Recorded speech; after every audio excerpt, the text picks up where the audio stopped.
This time we're going to look at the anatomy of a hypothesis, meaning the different parts and a little bit of the vocabulary, and you are going to want to write this down and have it for your references. No numbers this time. Well, there'll be some numbers. No real math. A hypothesis, or anytime we do a hypothesis test, we need to identify two different things. One is the null hypothesis, and that is that the average of the population that we're looking at is equal to a particular number. In the example we've been looking at so far, Jefferson College students are smarter than average. In the last video, we assumed that they weren't. We assumed that the average was equal to 100. That's the null hypothesis, okay? That the average IQ for the Jefferson College community is equal to 100, meaning mu naught means the number that we're talking about. The alternate hypothesis is that the average IQ for Jefferson College students is greater than 100. Okay? The average for whatever population is greater than whatever number we're talking about here. So I claim that Jefferson College on average is smarter than average. The thing I'm arguing against is the null hypothesis, which is that they are equal to average. Okay, the null hypothesis always has the equal sign. The alternate hypothesis will be either that Jefferson College students have higher IQ, or that they have lower IQ, or just that they're not average. Right? Sometimes the claim will be that your population is higher than something, sometimes it'll be that they're lower, and sometimes it'll just be that they're not equal to. Okay? So alternate hypothesis is always going to have an inequality. If it's a one-direction inequality, greater than or less than, we call that a one-tailed test. If it's not equal to, then it's two-tailed. Let me show you why. When we're talking about a distribution here, and I'm saying we are not, quote-unquote, average, we are not equal to whatever that number is. If we're claiming that Jefferson College students are smarter, then we're claiming that they're up here in this tail. If we say that they're less smart, then we're saying that they're down here in this tail. So in this tail or in that tail. Whereas this one is just saying, I don't think that they're average. I don't know if they're up here or if they're down there. So we call that a two-tailed test. You're not going to need to write this a bunch. It's going to be something we'll be putting in the calculator in just another video or so. So let me run through a couple examples here.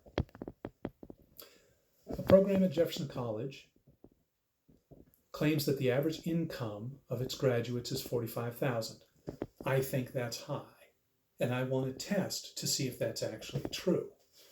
So the null hypothesis here would be that the average income is equal to 45K. Right? The college is claiming that it's equal. That's a null hypothesis. The alternate is what I'm going to try to show to test to see if it's actually true. I'm not calling them a liar. I'm just saying I want to do a study to find out if that's actually the case. So my alternate hypothesis is going to be that mu is actually less than 45K. I'll try to show that this is true. If it's not, then I will accept that claim. If I'm able to show that it's less, then I'm going to have to reject that claim. Okay, let's look at a couple more. The college claims the average commute time is 25 minutes. I'm curious if that's true. I don't know if it's high or low. So again, the college's claim is that the average commute time is equal to something. So they're saying it's equal to 25. That's our null hypothesis, that the average commute time is equal to 25. I want to know if they're right. I have no idea if they're high or if they're low.